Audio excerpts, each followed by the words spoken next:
Welcome back to the Cozy Cottage Homestead. Today we're going to make French bread. There's a lot of interest in my Facebook group and on the YouTube channel of people interested in making bread.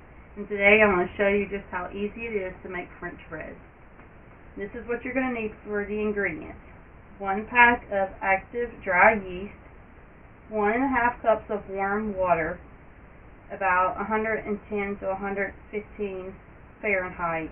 You can use a cheese thermometer or candy thermometer, whatever kind of thermometer you have for the temperature to check it. I personally never check the temperature. I just know what it's supposed to feel like and I just go with it. But you're going to need 1 tablespoon of sugar, 1 teaspoon of salt, 1 tablespoon of butter melted, and 4 cups of all-purpose flour. You could also use wheat flour if you had a gluten problem or whatever the other allergies are to the white flour. You could use wheat flour. So I'm going to move the camera over here and show you what it looks like and how we get it started. Alright, in your large bowl, you're going to add the first half cup of your warm water to your bowl.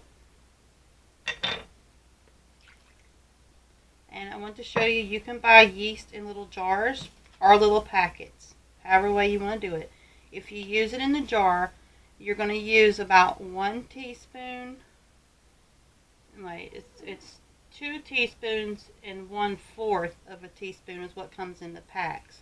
But I put 3 teaspoons of this yeast in my bread, so I use a little more. Alright, so you got your first half cup of warm water. You're going to go ahead and put your yeast in there. And you're going to stir it up and mix it up until all the yeast is dissolved.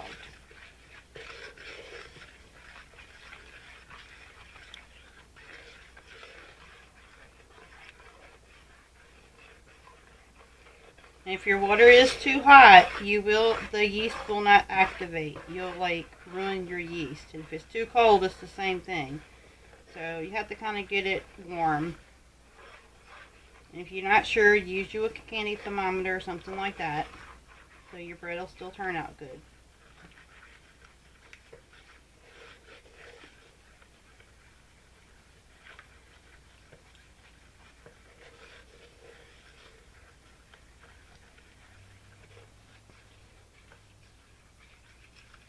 It takes a little while to get it all mixed up.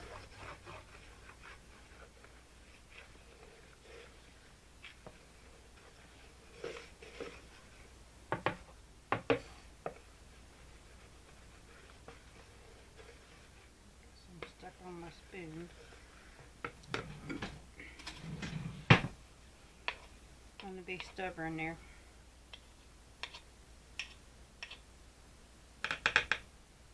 And you can use just 1 pack of the yeast, that's fine. I just find it does a little better if I go ahead and use almost 3 teaspoons. But I have the jar, so I have that option to just use it. I have bought some of the packets just to have some extra on hand. And you want to store your jar of yeast in your refrigerator. You don't want to leave it out in your pantry. Alright, that's looking about how it should look. Now you want to add your other cup of water. Go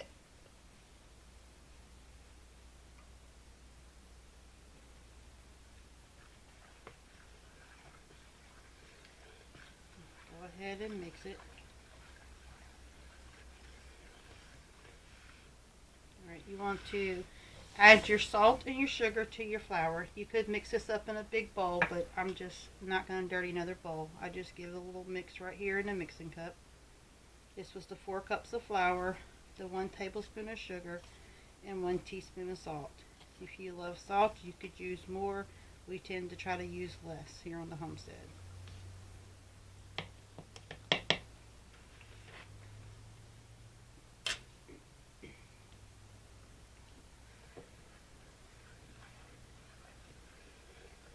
Trying to remember when you add the butter in, because okay.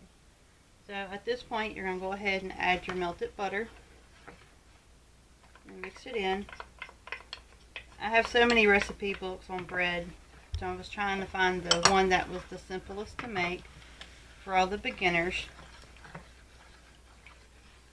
It's not rocket science. You can't really mess it up. Just have to keep making it. And the more you make it, the more comfortable you'll get, and you'll know the textures and the temperatures. And before you know it, you'll have beautiful French bread. Alright, now we're going to add our flour.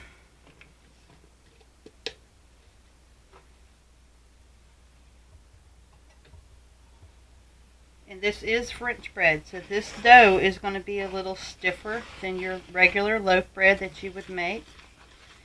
So I just go ahead and stir it until I can't stir it no more. And this bread doesn't need to be kneaded a lot like some of the other breads do. It's a stiffer bread. It's French bread.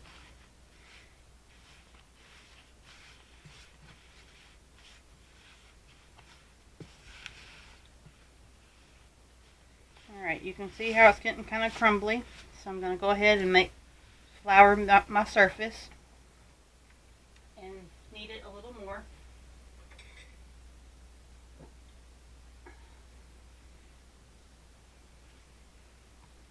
It doesn't need to be kneaded very much. And after we knead it and get it shaped into a ball, we're going to set it and let it rise for about an hour. And really, I usually just do it in the bowl, but for sake of teaching y'all how to do it, I'm going to do it on the counter. And then you want to oil that bowl and put it back in the bowl. Cover it with a kitchen towel or flour sack, whatever you have, and set it in a warm spot. I usually set mine on my kitchen table by my oil lamps. It's pretty warm there. It does really good. And if you have a proofer on your oven, you could go that route. So there's a couple different options. See, I'm still not rolling it out because I'm used to doing it in the bowl. Let me go ahead and roll it out there so y'all can see what I'm doing. Just go ahead and get all that out of your bowl, your flour, because like I said, you're fixing to oil this bowl just so your dough doesn't stick to it. I think I'm going to go ahead and do that real quick and finish working with the bread, so I'll have it ready. There's absolutely no reason to wash out your bowl. You want it to be just like it is with a little oil in it. And this bread, like I said, unlike the loaf bread has to be kneaded for a good 15-20 minutes. You get a workout. But the French bread, you just want to get it to where it's all sticking together. It's a little bit of a stiffer dough. And just try to get it all mixed together. You can knead it a little bit. Pull up the sides, press it down, roll up the top, flip it over again, and then I'll tuck it under. Flatten it out just a little bit. Don't worry about the seams or how it looks. I'm just really used to doing it, so mine looks really smooth. Put it in back in your bowl that's been oiled. Set it in, flip it over, flip it back over. Get your cheesecloth or sour sack cloth or a clean dish towel. You just want to cover it up, tuck it under, and I will set it in a warm spot on my table and let it rise for about an hour, and I'll be right back. Now we're on the next stage of the bread. The bread has risen. I want to give a shout out to Miss Gay at Apron Strings. She makes beautiful aprons. This is my new apron from her. She has a really good channel at Apron Strings, and she also does a lot of southern cooking. She is a southerner Texas lady, so she cooks very similar to how we cook here in Louisiana. Alright, so let me show you the bread now that it has risen. This is the first rise. You want to go ahead and get the bread out, put it on a floured surface, I forget sometimes that we have beginners. You'll have to forgive me. Now the fun part. You do want to knead it just a little bit. Again, this is French bread, so it doesn't need a lot of kneading. Kind of make it look like a big jelly roll, and you want to cut it in half. This is going to make us 2 loaves of French bread. I don't know how you would measure it. I just try to cut it in 2 even portions. Alright, I set one over there on the side. Get this one a little flour. Make sure your surface is good. Get your favorite rolling pin out. Mine's really cute. I don't use the handles. That gives my hands heck grabbing it. So I just roll it out on the pin itself. You want to make this, stretch it out to where it looks like it's about 8 by 10 inches. So you do have to work it. It takes a little while. Just keep working it. And your dough should slide back and forth while you're rolling it out. Rolling it out is going to get all the air pockets out of it. And that's going to make your bread look more professional without all the big air holes in it.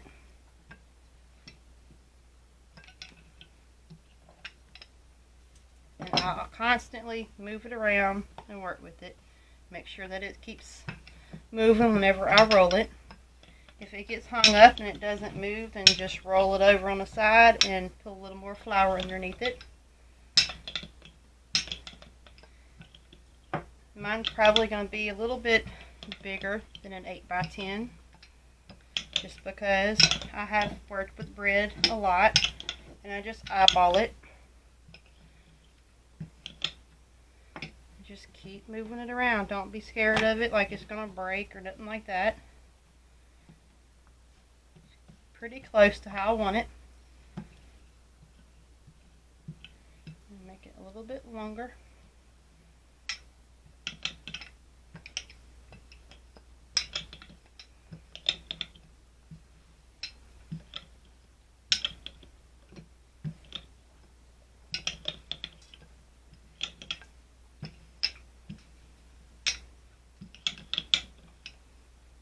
You can tell the more you work it, it'll start shaping up how you want it to shape up.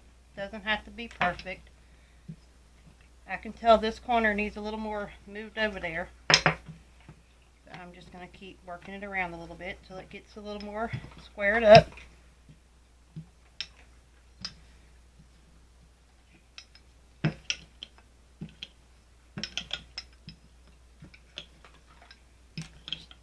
Make sure you get the edges good. A lot of people don't roll the edges all the way to the edge.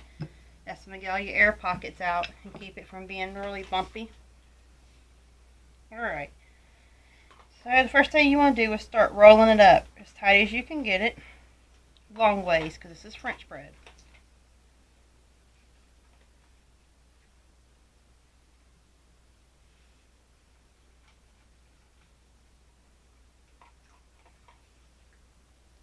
Don't worry about all the little seams everywhere. You can see this side's a little thinner.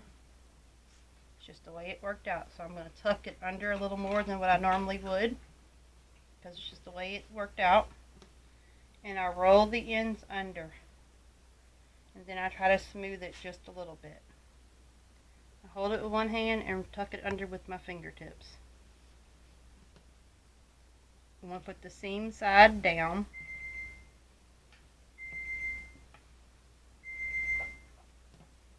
Yes, we're cooking supper, so of course everything's going to start beeping and going off. Okay, and this is what I'm going to show you. The other side was thinner, so I'm going to go ahead and just hold it with one hand, tap it lightly, and pull it. Yes, I used to work in the deli when I was a young person. I think I was around 20. And I learned a lot working in the bakery. So it helps me out a lot. Just go ahead and don't be scared of it. Now you're going to set it on a greased pan. You want to sprinkle some cornmeal on your pan. That helps it from sticking and getting too brown on the bottom. I don't always do this step. It's up to you. I'm trying to remember all the little tricks of the trade to share with y'all. I'm just so used to doing it. Sometimes I forget little things. And you see, I didn't measure it. It's just about the length of my pan. And this is a large, like, I guess a cookie pan. Not really sure the exact measurements of it. That one is ready. Let's work on the other one. It looks like it's a little fluffier than the other one was. Again, it doesn't have to be perfect. I'm just going to go ahead and roll this one out.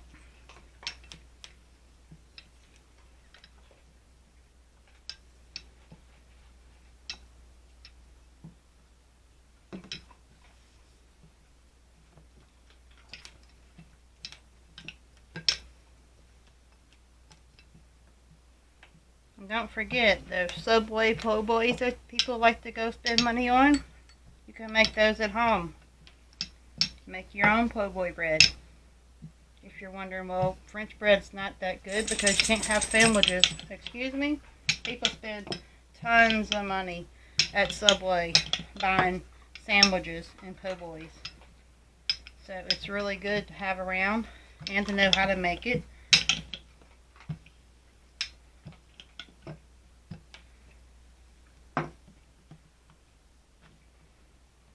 See, I know it's dry right here.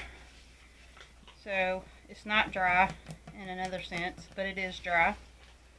So I just need to, it was sticking a little bit. I guess that's how I should have said it. And it wasn't moving like I wanted it to. So I'm just going to get after it, and it's going to do what I want it to do one way or another. Actually very fun making bread. I really enjoy it. Alright. Just start rolling it up. Kind of get it as tight as you can. Don't need all that excess flour now.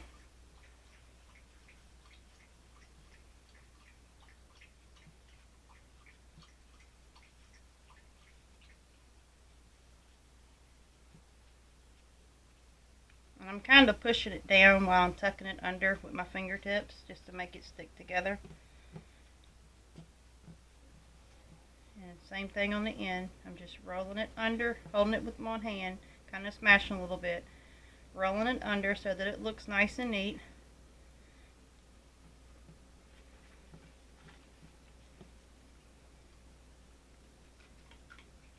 And this one did a little better. It's a little thicker. A little more proportion-wise, evened out. If I don't like the way it looks, I just keep working on it.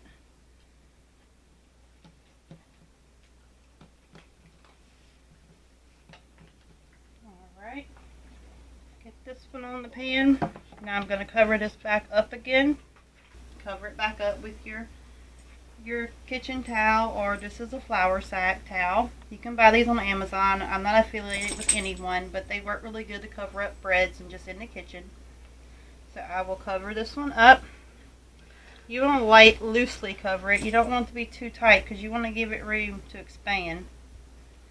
And I'm going to set this back in my warm spot on my table by my oil lamps and let it rise for about an hour. And then I'll show you how it looks when it has risen, and then show you a couple more things to do to the bread before we stick it in the oven.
Alright, so we got our bread.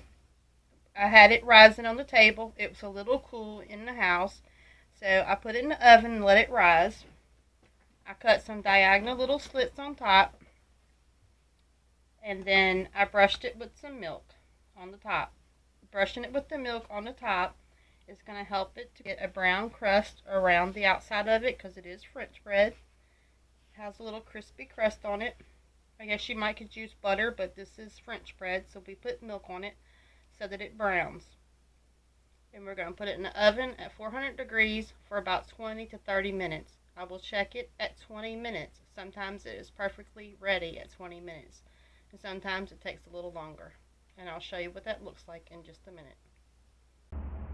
Alright, we got the bread out the oven. Turned out really good. I wanted to mention that when you use your proofer in your oven, it may be a little hotter than it would be if you just let it rise naturally. Since it was so cold, I did go ahead and put it in the oven, let it proof. It makes a little bit harder crust on the outside of it. Put it in the proofer. And as you can tell, we have a little mouse in the house. I already been eating on the bread, and I will probably just leave it sitting here on the counter. I'll cut it up and make garlic bread out of some of it. We may make PoBoys out of some of it. Either way, it's not going to last long. And home-baked bread smells absolutely wonderful. No one can actually resist home-baked bread. Now, I forgot to mention, my apron here from Apron Strings is reversible. It has this cool pattern. It looks like chicken wire. Absolutely love it. So go check out her, Miss Gay at Apron Strings. And I will just cover up my bread and set it on the countertop, and it will slowly disappear, maybe quicker than I want it to. Thanks for joining me today. I hope y'all enjoyed making bread with me, and I hope you give it a try. So farewell, my homestead family, friends, and neighbors from the Cozy Cottage Homestead.